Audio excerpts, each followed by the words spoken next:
Noi abbiamo un canestro pieno di piastrine colorate che sono il mosaico di quello che noi ricordiamo, pensiamo, vogliamo per la Grande Guerra. Trasformare queste somma di piastrine colorate in un mosaico straordinario è l'obiettivo di questo lavoro. E allora il coinvolgimento di chi? Del territorio, delle amministrazioni, delle associazioni, dei simpatizzanti, degli studiosi. E per fare questo abbiamo pensato come Regione di coinvolgere il territorio veramente. E allora facciamo 6 incontri di presentazione dell'idea partecipati. Oggi siamo a Vicenza, ma andremo domani a Nervesa della Battaglia, saremo a Verona fra un mese, andremo a Belluno, andremo su Padova, Castello di San Pelagio, chiuderemo questo primo giro che è iniziato con Bassano del Grappa, dove abbiamo aperto un mese fa, sui primi di agosto ad Asiago, perché vogliamo che tutti oggi siano informati della voglia di lavorare assieme.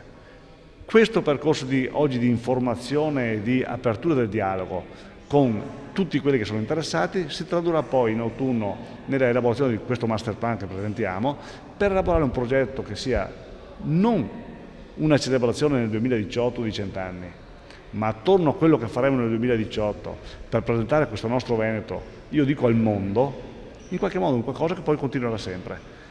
20 paesi, più di 20 paesi hanno lasciato i loro figli in quell'evento nelle nostre montagne, 1 milione di morti.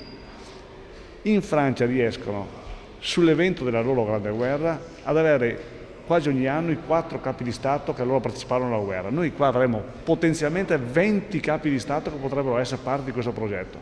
Allora credo che, siccome parliamo di qualcosa che recupera l'ambiente, recupera i valori, ci consegna delle tradizioni, cosa c'è di meglio di questo in un momento come questo?